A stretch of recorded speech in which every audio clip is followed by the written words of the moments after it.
again. But it's the only way you're ever gonna learn. You look back and it's all in the past.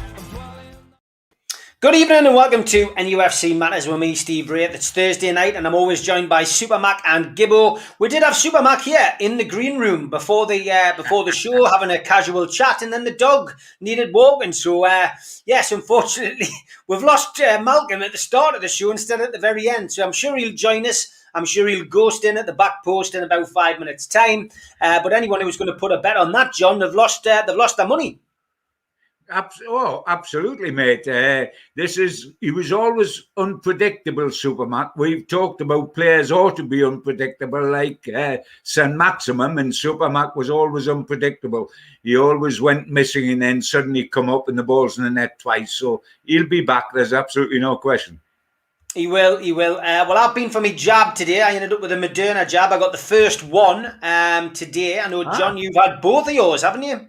Yes, I have. And whoops, wait a minute. I think there's somebody joining us. There he is. There's the man. Actually, Malcolm's been out for his jab, Steve. That's what's been going on. He's just had the quick jab. I did decide to wear my jab top while I got my jab today, lads. So talk about good promotion. The nurse goes, jab, I hope you're not going to hit us. So I know I've come to get a bit of promotion for this guy's firm who's one of our sponsors, and he should just started laughing.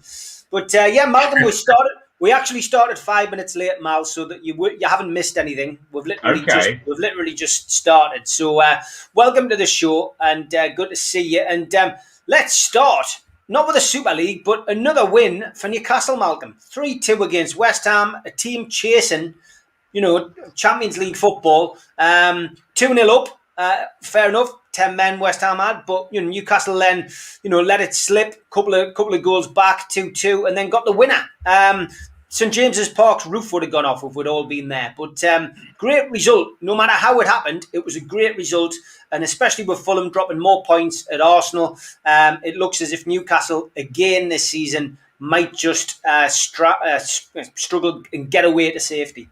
Yeah, it certainly looks like it now, and that was 2 consecutive wins in a row there. So, and that was the first time that they had achieved it since December of 2019. It's been a long time in coming as that. I thought first half there was some really good stuff going on from Newcastle. But the second half, I really couldn't believe what I was actually seeing with Newcastle 2-0 ahead. And they came out and just completely sat back. The furthest the back line advanced was the D of the Newcastle penalty area. And what really annoyed me after the game was that Steve Bruce was really critical of the defence and the way it played and its positioning.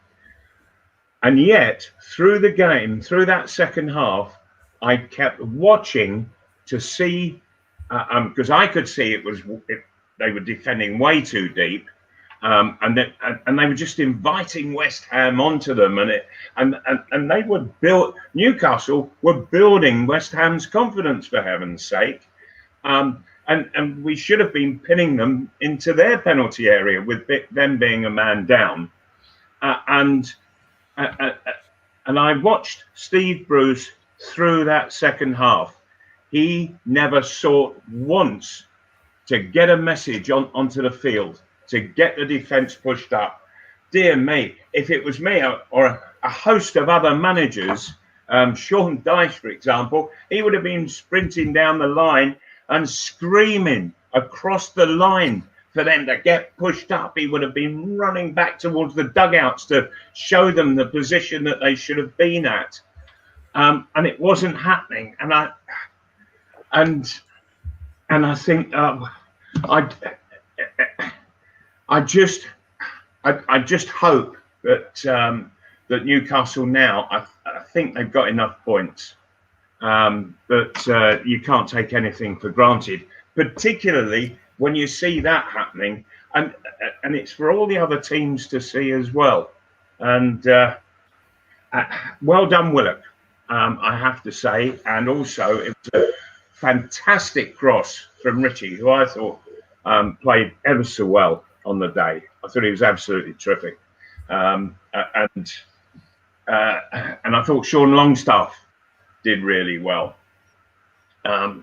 But it's tactically, Newcastle are they're just behaving so naively. You know, when you're 2-0 up, the other side are down to 10 men, you should be pressing them into their own penalty area, not allowing them out. And that way, West Ham can't score. If they're in their own penalty area, there's no way they can score. But I just couldn't believe what I was seeing. And yet Steve Bruce didn't really seem bothered, didn't look as if he was concerned about it at all. And there was the back four in their own area, not being pushed there. They were there by choice. I just thought it madness. Yeah, I agree. I was just pleased that they won. Anything anything for me. The result was the key, and but I agree with you. I thought Richie's made. He's been a massive difference, but I think Sean Longstaff, just having this chat with somebody coming back along the quayside today about Sean Longstaff, and he had a bad injury. He got criticised a lot by a lot of people. Then Bruce obviously hung him out to dry.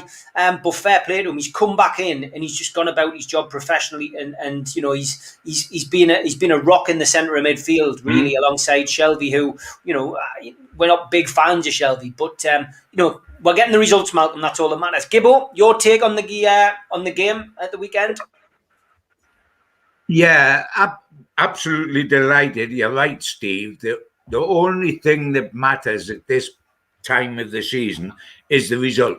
And I think the back-to-back wins on top of a good point against Spurs, with Fulham continuing to fail right at the death, 97 minutes or whatever, to win matches, I think we're as near as damn it to being safe now. Which is something that's terrific. But ironically, I don't know what to make when I look back at that game with West Ham, because when it was 11v11, I thought we were the better side. And then West Ham, God bless them. Can you believe for Christmas doesn't come with as many gifts as they come with? The two first goals, it's ridiculous, isn't it? Honest to God, I've seen the kamikaze pilot be more cautious than West Ham were. It was absolutely ludicrous. First of all, the centre-half goes charging in and decapitates Joe Linton, which is wonderful, not because poor old Joe's going to get injured, but because we are going to play against 10 men. And then when St. Maximum, and I'm a huge fan, I've been trumpeting about him, and by the way, they were terrified to death of him early on before he got his injury. But when he actually got into a shooting position, his shot lacked power. There was a centre-half coming back and a goalkeeper. The centre-half got in the way of the goalkeeper. He tried to kick it out, and he kicked it against his own standing leg and went back into the goal. Now, honestly, Lowell and Hardy couldn't have got more laughs, could they? It was absolutely ridiculous. And then the next one, there's a corner. Fabianski, who's been terrific for West Ham all season, goes up to collect it under absolutely no pressure, and obviously feels terribly sorry for Joe Linton because he hasn't been scoring goals. So he just popped it down to his feet, and Joe Linton was behind him and scored, and we're 2-0 up. I thought, I love you to death, West Ham. You're the best thing that's happened to us this season. It was absolutely ludicrous. We then somehow 2-0 up against 10 men. We'll let them back into the game to 2-2. And then Willock come along and scored a terrific winner on a wonderful cross, I agree, from Richie. And then we got dear old Steve Bruce coming out with his after-match quotes, which always furnishes us with so many talking points, it's absolutely untrue. he says, for example, he's asked about Joe Willock, and he says, for example, yes, we want to keep him, etc., etc. So far, so good. But he then says, because he's the sort of guy you want to build your team round.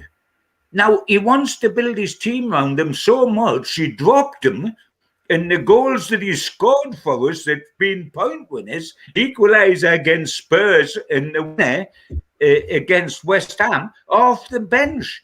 But he wants to keep him because he's going to build his team around him, only he's dropped him. Now, that's like offering a contract to Matty Longstaff and Dwight Gale and then don't play them. I mean, where it makes sense, I don't know.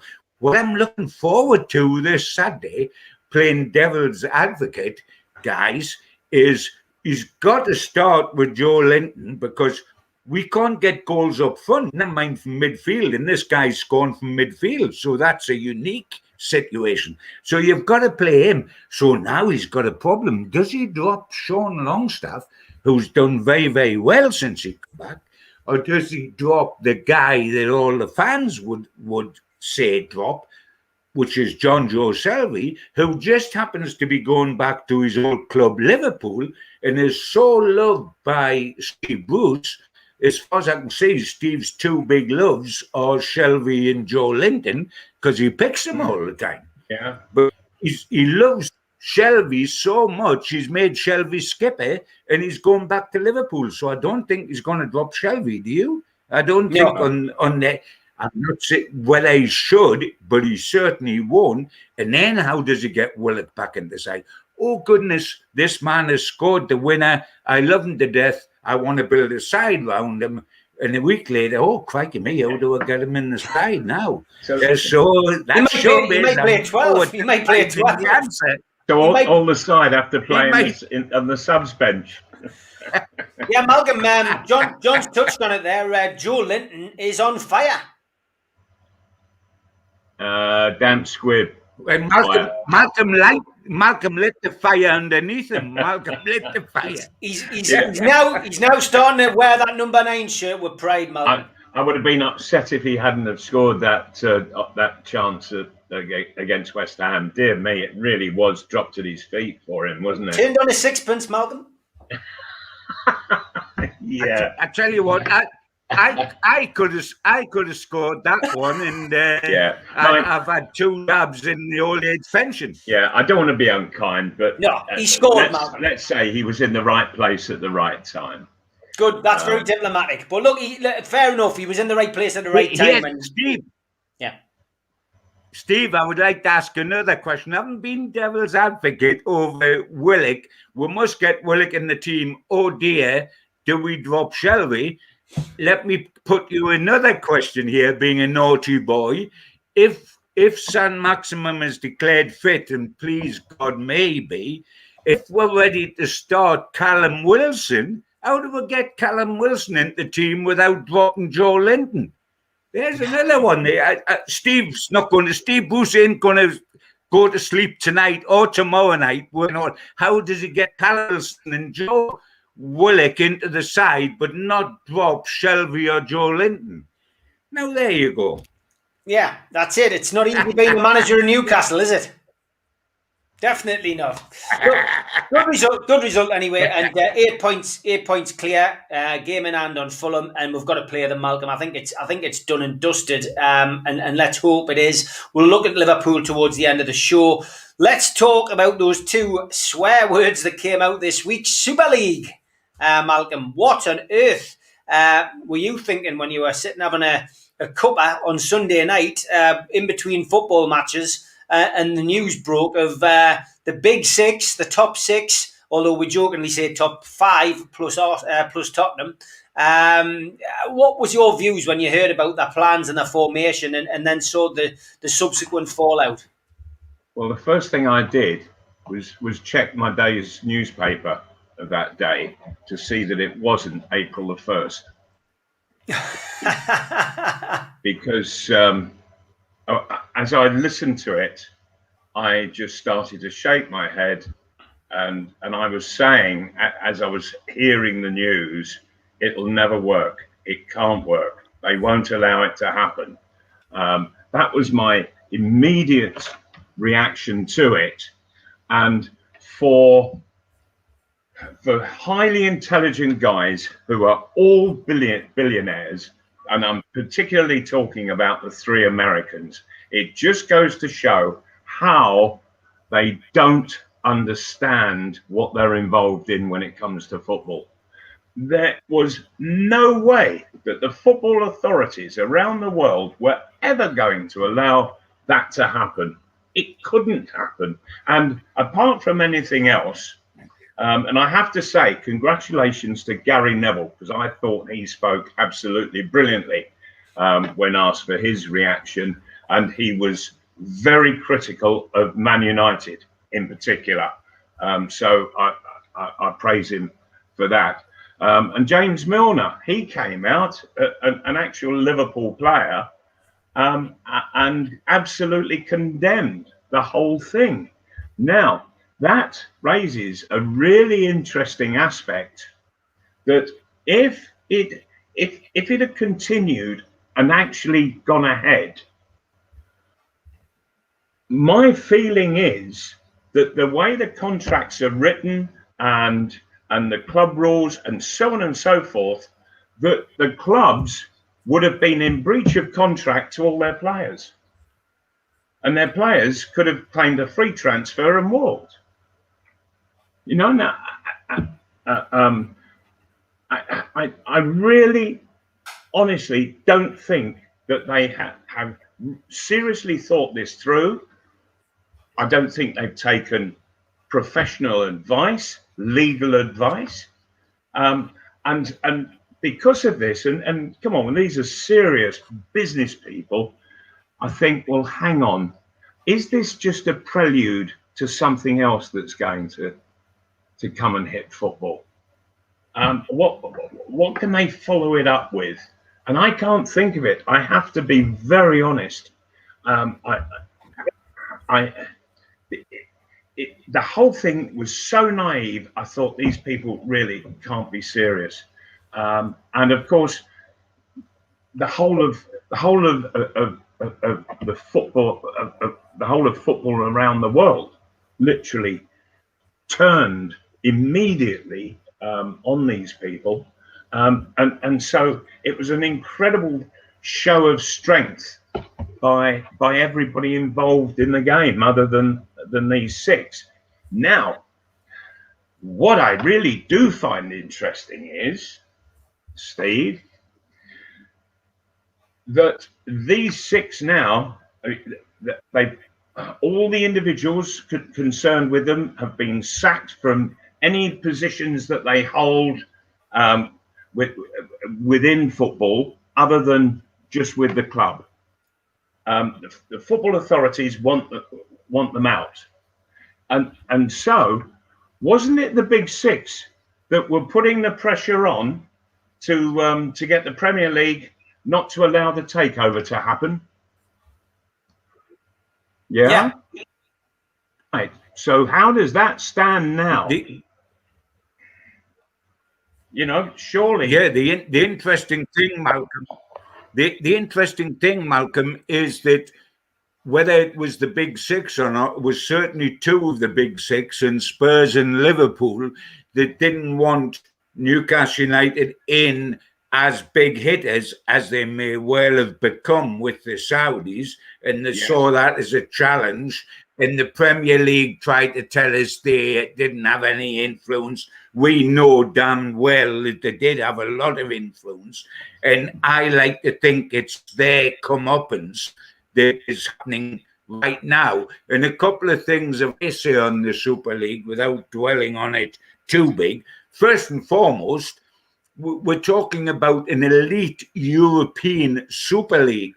You've got Arsenal, you've got Spurs, and the Spurs, who have never won for ages, and these may not make the actual Champions League next season, but they want to be an elite league with all the rest, self-serving, to look after themselves with no relegation and all fenced off. it's the bit I have been absolutely steaming about it, because I'm a fan like everybody else. And the one thing football has, why has football been such a wonderful thing? It is held and captivated everybody in the world. I mean, cricket doesn't go to certain countries, neither do certain other sports. We don't take baseball, etc. But football is all over the world. And it's all over the world because people can dream. We're all allowed to have our dreams. And that is why we call it the theatre of dreams, where teams play. We all have got to believe that one day that will be us. And Leicester did 5 years ago when they become Premier League champions. They did the impossible. They lived the dream that we are living.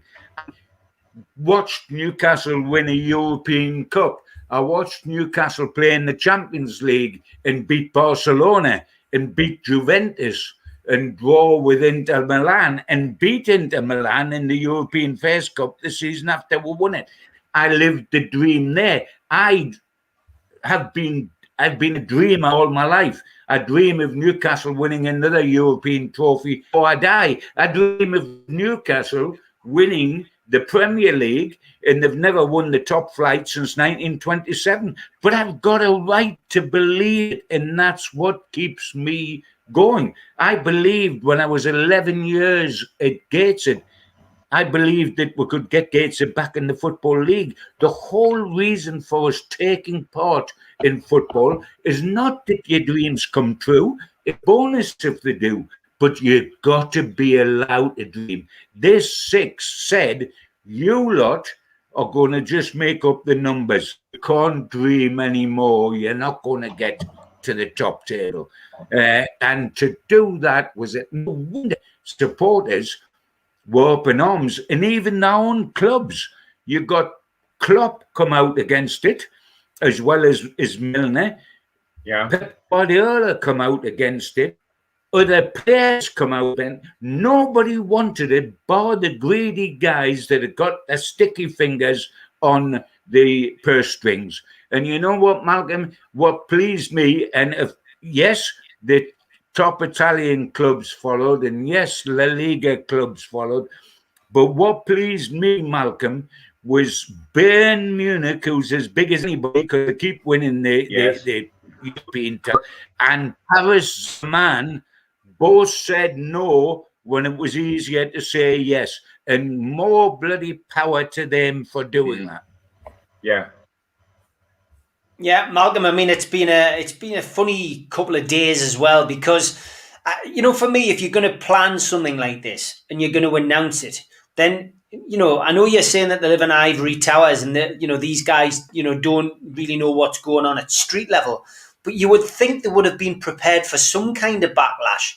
So not to have a plan B, a statement to release, to back up why they thought it was a good idea. Mm-hmm. It's just bizarre. It makes you wonder how these people get into these financial realms, Malcolm, doesn't it? Well, yes, it does. But it was all so ill-advised, and good heavens above, they very soon backed down. That's how ludicrous it was. But I think, well, come on, these are serious business people. They have created success for most of their adult lives. How could they get it so wrong? That's why I really have this feeling at the back of my neck that there's something more yet to come. Don't know what it is, but I wait, and I hope I just keep waiting, that it doesn't come. But I have a feeling that something will. But at the same time, do you guys think that the response from football generally was the right kind of response? Personally, I thought the way everybody just responded to it was absolutely brilliant. Yeah, Brilliant. it was great to see fans united. I mean, we had the demonstration at Chelsea where fans from all kinds of clubs in London gathered on the ground and made a point of you got that point across. And yeah, on social media it was clear that fans were united, and various supporters trusts up and down the country. We had meetings with Boris Johnson and with Keir Starmer. I went onto a Zoom call with Keir Starmer. I think it was over 200 of us on that one and watching it. And yeah, look, it was good. It just felt good to be united against it. And I mean, John, I mean, you've watched it as well, like Malcolm and I have, and it was good to see fans getting together rather than being against each other. I was absolutely proud of it. And it's what I've said for so long, Steve. People underestimate people power. People in football underestimate people power. What fans can achieve through getting together. And what was achieved here. The one thing that surprised me is that they capitulated so quickly, that they ran and scuttled for cover so quickly, these 6 clubs, and stuck their hands. But just talking about where Malcolm was saying with a suspicious mind, what is likely to come up, because this isn't going to be the end of it. And Malcolm is quite right to be suspicious, because it isn't the end of it. That's what these people do. And the latest thing, Malcolm, which makes me feel that they live on this fantasy island away from reality, is that there's now suggestions made by coming out of these 6 that we now invite Rangers and Celtic down to play in the Premier League because of all the money they would bring with the 50,000 and 60,000 fans, etc. So having attempted to destroy the Premier League by having a European Super League, and having burnt their fingers and been ridiculed in public, they now want to destroy Scottish League football by taking their 2 greatest assets out of Scotland and into this country. And where would that leave the Scottish League, having to play without Rangers and Celtic? Right. You can't do to do the Premier League and then do this to the Scottish League. Sure, it is absolutely ludicrous. Yeah, I understand. Sorry? It wasn't only. It was just a few years back that it was mooted that Rangers and Spurs would actually join the Premier League, wasn't it? And the Scottish Rangers and Celtic. Yes, and the Scottish football authorities absolutely wiped it off the face of the earth. They wouldn't allow it to happen. Yeah. I mean, you predicted this. Right. One of the texts that came in there, Malcolm, said you predicted this on the 3 Legends 15 years ago. We were talking about expansion, but certainly what I never thought was that these people would come up with a closed shop. You take away the very essence of footballing competition by creating a closed shop. What they want, what these 3 American billionaires are wanting, is what the American football is played in. It's a closed shop. That's it. And there's no relegation and promotion and what have you. It's the same sides year after year after year. But that's America for you. And all they're doing, they're trying to Americanize European football. And there is no way that we'll have it. Because for one, they don't understand the psyche of the game of football as we all know it. And it exists throughout Europe. I mean, in fact, it exists much further afield to that. And John, you you hit the nail right on the head when you were talking just a few minutes ago, that everybody gets together and because they can see the injustice of it. The Americans can't see the injustice of what they were attempting because that's what they got over in America, and they're just trying to Americanize the whole damn thing. Yeah, crazy, absolutely crazy. I'm sure we'll hear some more on that. And I've got to ask you first, Malcolm. I mean, do you think this is going to, help the chances of the takeover? Because everything's everything's in the open now. We can all see who the greedy top six are. We know now that they've been, objecting to the takeover, and that Richard Masters in the Premier League, etc., have clearly had contact with these people. And I think there's a lot more to come out, Malcolm. I think there probably is, but and the inference has been widely publicised that there were clubs involved in keeping Newcastle away from the takeover, stopping that from happening. So dreadfully wrong is that, and I really felt that the best thing the Premier League could do would be to approach Mike Ashley, Newcastle United, and say, okay, get the takeover going. We'll give you 100% support. And I think that's what the Premier League should do right now. Yeah. What do you think, John? Are you more confident now when you've seen what's happened over the last 3 or 4 days? I am on several accounts, Steve. First and foremost, because if these greedy six or the dirty dozen, if we take the whole of Europe that was involved, if they had had their way, the incentive for big money takeover of Newcastle by the Saudis or everything is so reduced because you can't get into Europe, you can't win in the Champions League unless you're invited, lads, and patted on the head. And we certainly wouldn't be invited because Liverpool and Spurs tried to stop Takeover to start with. So it'd be little incentive.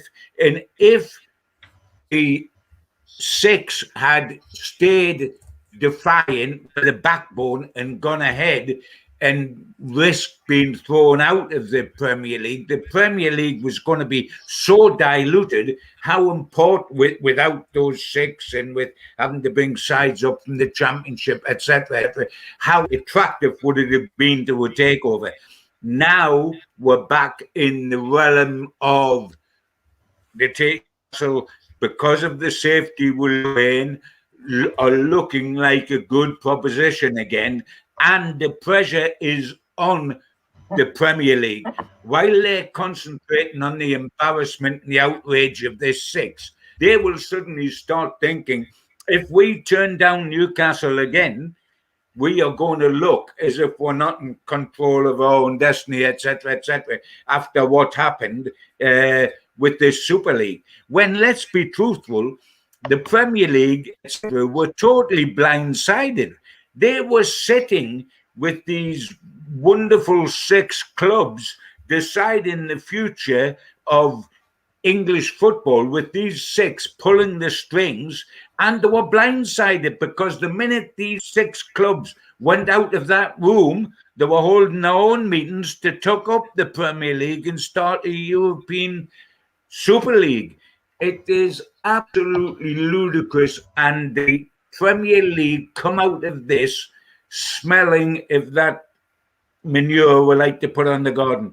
It is not on at all, and it has helped us. Pray God we do deserve an even break because it has been terrible. And let us localize the whole thing and say, let us not forget, we want Mike Ashley out, and I will ask the Newcastle fans, do they want to go into next season with Steve Bruce still manager and perhaps the season afterwards, because they will have that if they've got Ashley. So we need to try to get the Premier League to feel so vulnerable about the Newcastle situation that the objections fade away, and what should be allowed to happen is allowed to happen, and we go ahead. Because we've got to bear in mind that we have been talking about football matters in the past this season, and we've been saying, Steve, and we started at the top of the program with you saying it quite rightly, aren't we relieved because it looks now as if we're safe, and it does.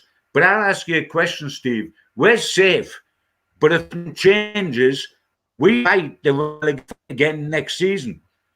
Just as we did last season. And this is the problem. We could be in a Groundhog Day situation, John. This is what could happen. We could unfortunately see arbitration play out and arbitration not go in our favour, which will then mean Mike Ashley will, manoeuvre the tanks and hand control over to Nick DeMarco, who will then have to, for want of a better expression, tear the Premier League a new backside, and we're gonna be in a situation where that is going to take a little bit of time. A word that Newcastle fans have become used to with this takeover: be patient, have time. But unfortunately, it would mean that legally Newcastle would have to go down that route, and it's clear Mike Ashley wants this takeover, and as long as Newcastle are in the Premier League and Saudi are interested, he's going to fight tooth and nail to get this takeover, and it could drag on. And I've seen reports, I've seen people put stuff up. It's all very misleading, dates, etc. Nobody knows a date. Nobody knows essentially when whether arbitration has started. All we know is that the chair was objected against. The chair is now being confirmed, which is great in the sense that Newcastle have shown that they don't clearly like the person who's been put forward as that particular chair of the arbitration committee. So that person will be under scrutiny. But I personally feel that this has been a massive plus for Newcastle United's takeover, and the fact that PIF are just sitting waiting to come back in is good. So, look, it's got a long way to go. I want to ask you about punishment, Malcolm, for the Big Six. A lot of people asking the question in the chat, what would be a suitable punishment? And do you think the Premier League are going to punish them? Because, let's face it, Richard Masters has spent the last 12 months or longer, allowing the Big Six and making allowances for the Big Six, having meetings with the Big Six before he has meetings with the rest of the Premier League, making them special. Yet what they've essentially done is just pulled his pants down with this Super League thing this week. I mean, is he going to punish them? Can he punish them? What would you punish them with? Well, I know that all members of those 6 clubs have lost all the posts that they've held with the Football Association, the Football League and Premier League and what have you. So individuals have suffered. How do you punish 6, the Big 6 clubs? I'm not looking at Arsenal and Spurs as such, because I think that this is all very unfair. For example, on Leicester, who have been up there for a number of seasons now. What do you do to punish them? You can't relegate them. Do you take points off them? I don't know. I think leave the clubs alone. Go after the individual people who have caused all of this, and the most important thing, I think, is that now all 14 clubs that weren't involved in this are going to be seen in a totally different light, and I think that they will have more say in how the future goes. That those 6 aren't going to be listened to very much now, and so the other 14, they should get themselves together and say, right, how do we make it even stronger for football in this country? Yeah, lots of people suggesting points deductions, no Champions League for 3 years is another one. John, what's your take?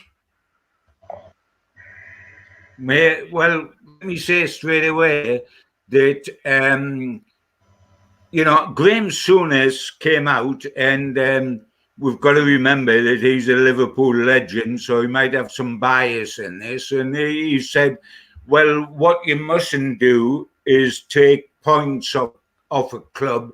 But he's thinking of Liverpool, isn't he? Because you then hit the fans by the points deduction. Well, hey, hard lines is what I say. Hard lines, pal. I'm not going to necessarily go down that street because nobody worried about the Sheffield Wednesday fans when they got a 12-point deduction and went down, or the Burnley fans, or a host of smaller clubs that have gone into administration because of the ineptitude of the people that ran the club. Nobody said, well, it's the people running the club's fault and it's not the club itself, so we'll not give them points deductions because that'll hit the fans. If it was done in their name, they got done. So these are big boys, and of course nothing will happen to them in terms of points deduction. Do you think the Premier League is going to go have the bottle to do something like that? You know what football lacks? It lacks bottle. That's what football lacks. But they should not get away with this. In hard lines, if it hits the fans, it hit the Sheffield. You go down to Sheffield Wednesday and ask their fans what they think about the situation. All these other clubs got point deductions, but Liverpool can't, or Man City can't, or Man United, just because they're Liverpool, Man City and Man United. I do not accept that argument. I don't expect anything to happen, but I don't accept the argument that it shouldn't. I think they need nailing. They need nailing to put. You know why? I'll tell you, Steve, because they were doing it because they wanted to earn a lot of coin. So if they get points reductions and therefore can't get in the Champions League, it's going to cost them a lot of coin. It's going to cost Henry a lot of coin and Glazers a lot of coin, etc. Let that happen to them and see how much they like it. They were going to manure on us. Let's us do it to them. I do like the one suggestion. Malcolm definitely didn't like that answer. Yeah, Malcolm's dog needs a walk twice. It seems now. Well, let's hope we'll get him back. I do like the suggestion by a few of the people in the chat, Gibbo. They should make them sit the owners and directors test again. The people at the top six. Yeah, the owners and directors test is one of the reasons why our takeover hasn't happened. Why can't we look at the owners and directors test there? Yeah, absolute good point. I am against, in football, you're only as strong as your weakest link. And if you prove you've got no bottle, you will get destroyed. And we have proved the bottle of the common man, and I consider myself part of the common man, was shown in the last 48 hours because we destroyed the league. Let the league now show the same backbone and say, I'm sorry, you lot. It's no good slap. You can't slap Mr. Abramovich or Henry or the Glazers. Do you think they care about that? Hit them where it hurts. Let them know that if they try this again, and they will try it again in some shape or form, they are going to have to pay the cost of it. Yeah, I agree. Good stuff as always, John. Lots of positive comments coming in for you. People love your passion, which is great to hear. Big shout out to Spider VPN for all your internet security. They've been sponsoring us for the last 3 months. Great shout out to them. Also, a big shout out to Arcot Interiors. You can find out more about their wonderful kitchens at arcotinteriors.com.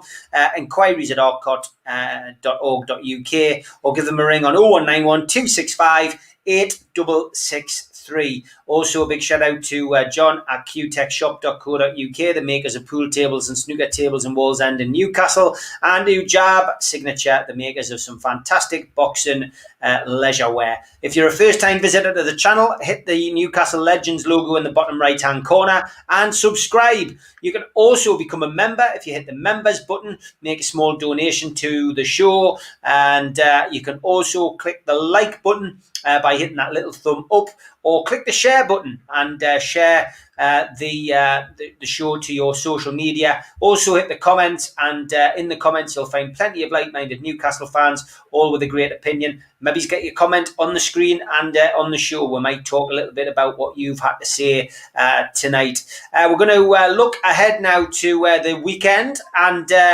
I'm just pleased to say we're not looking at this with in trepidation. We're not looking at it with fear, because the relegation trapdoors is almost slammed shut for another season for Newcastle fans, and we can not quite get the flip flops on yet, but it's not far off.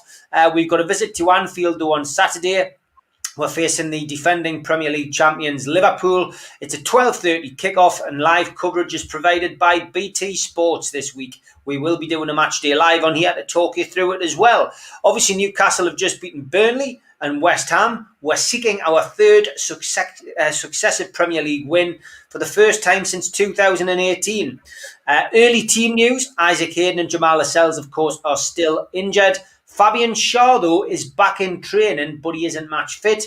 And confirmation as well that ASM, who was hobbling a little bit after the game against West Ham last weekend, has also been back in training. And he's also been out and about in the city this week, seen by many people on the streets of Newcastle, and lots of people taking photographs of him in various positions in various places doing various things. Nothing illegal, it has to be said.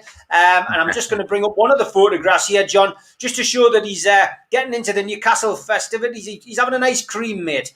You can't even go for an ice cream without somebody getting a mobile phone out. But ASM, is fit and ready to go, and hopefully do something that Mirandina did and get a winner at Anfield. That would be nice. Liverpool have Jordan Henderson, Joe Gomez, Joel Matip and Virgil van Dijk all out injured. Curtis Jones is doubtful, and obviously Leeds and Liverpool drew 1-1 on Monday live on Sky.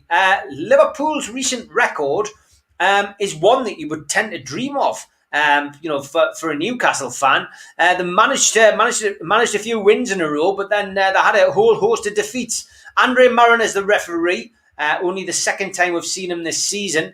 The other game was the 2-0 Boxing Day defeat at Manchester City. And on VAR, we have Andy Madeley. So, a trip to Anfield, John. Usually, we're quite concerned about this. But, you know what?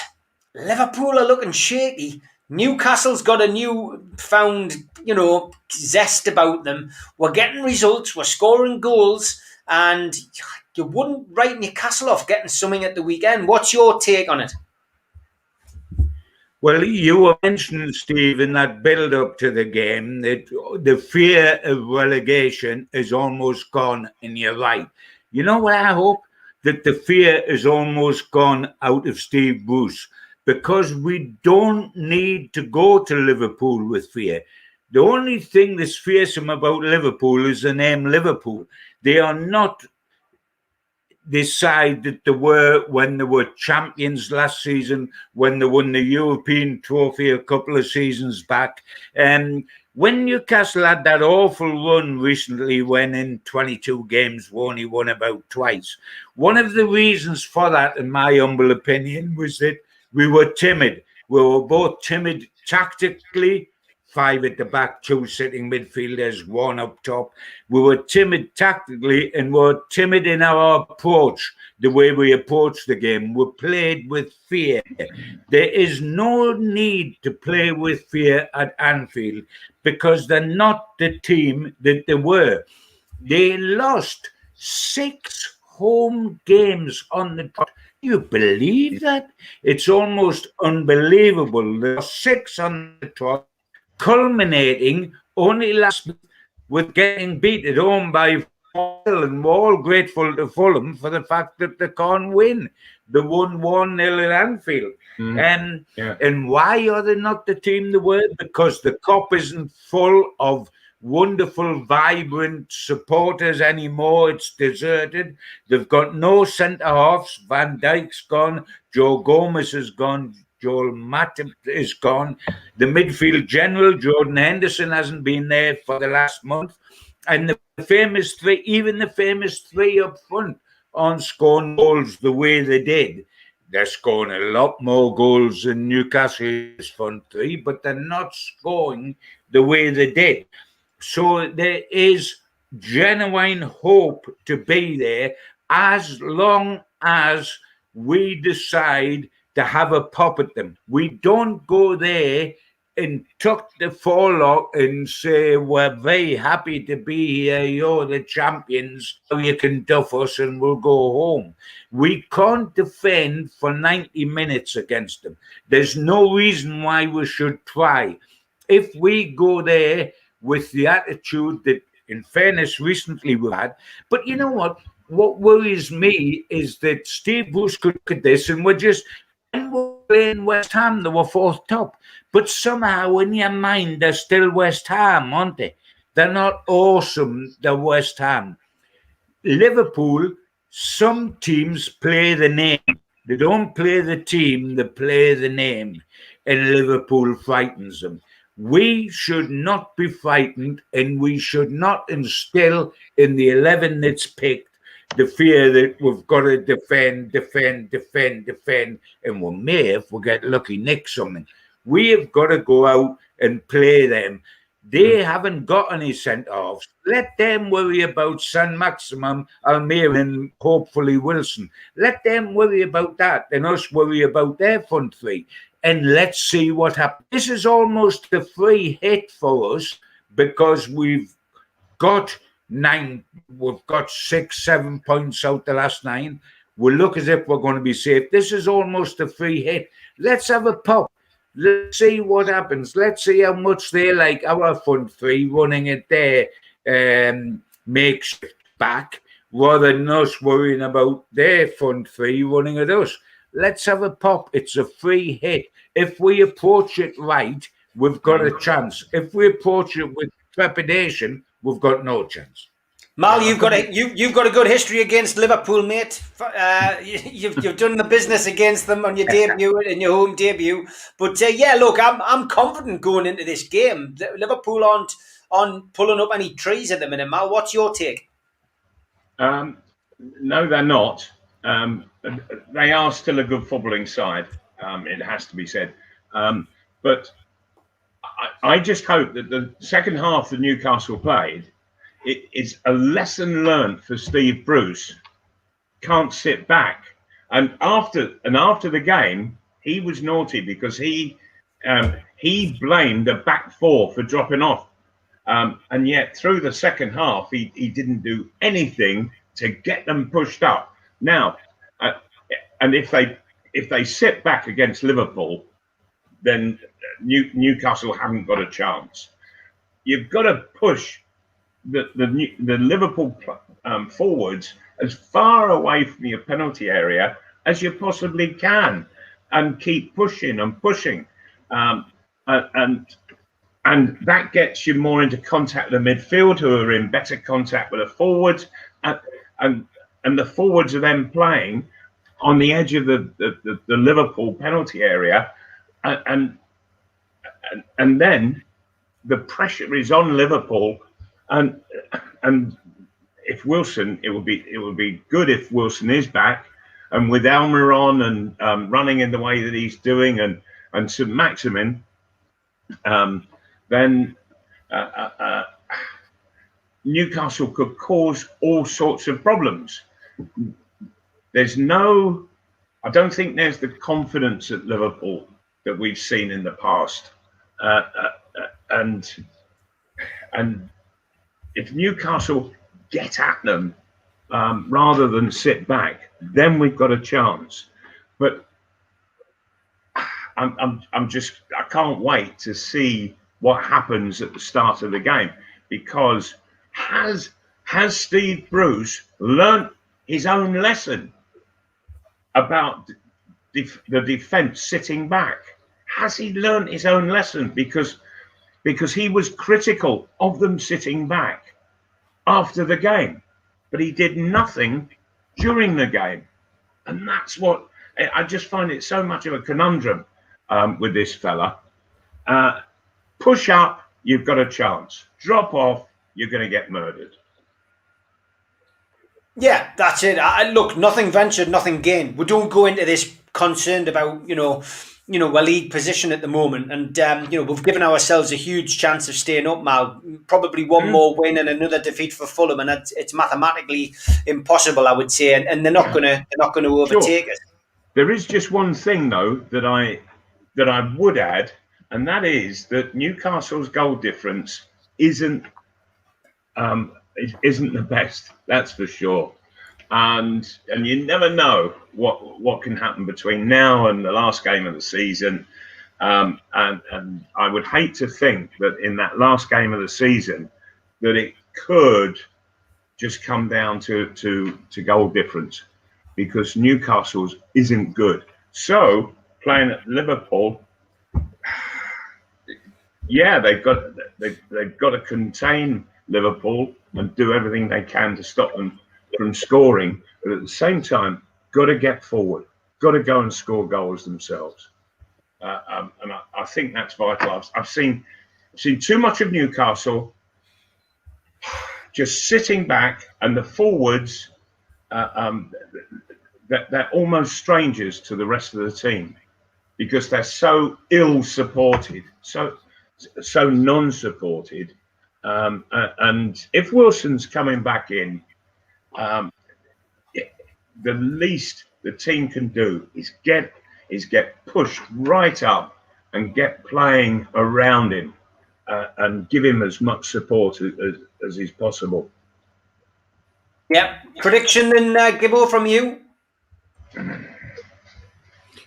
Well, it'll be one of two things. We'll either get slaughtered 3-1 and be lucky to get one if we go there with the wrong attitude, or we'll surprise everybody and get something out of it. And the only guy that can tell us in advance what that's going to be would be Steve Bruce at his press conference tomorrow morning.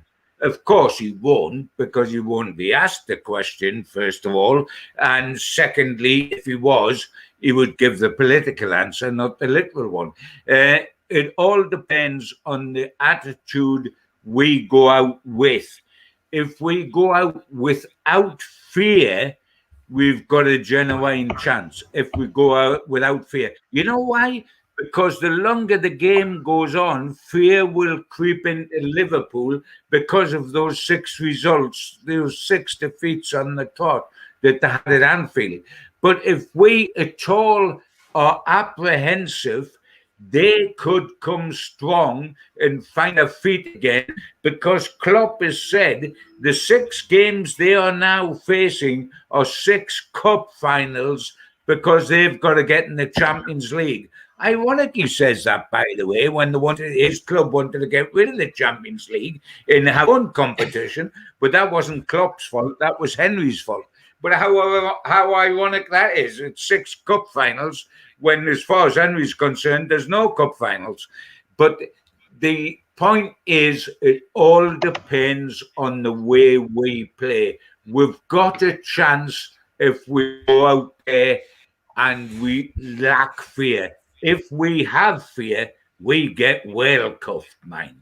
So it is going to be very interesting. Steve Bruce, over to you, my friend. Willock or Shelby? Or Linton or Wilson? Give us a team, give us a performance, and we'll see what happens. Okay, Mal, your prediction? If Newcastle sit back, they'll get beat 4-0.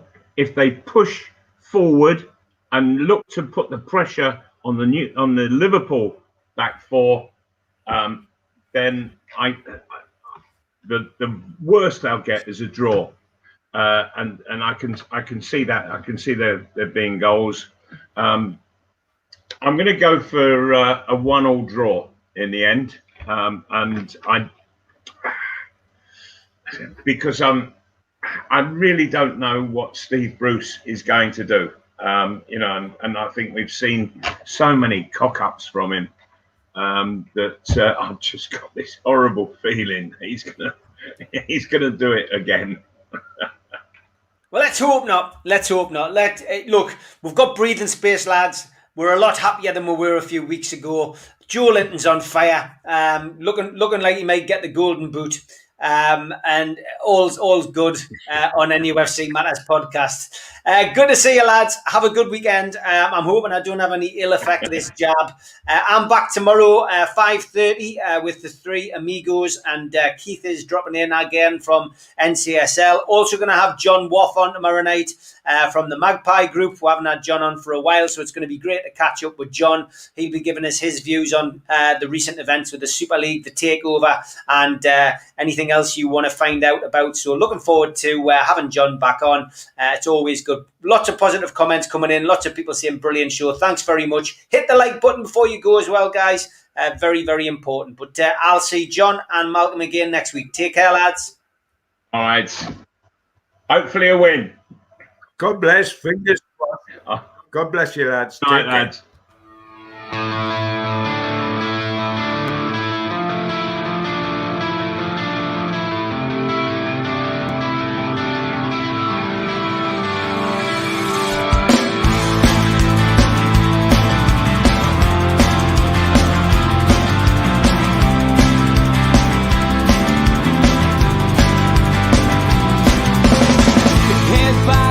Critics attack. It feels like I've been talking to myself again.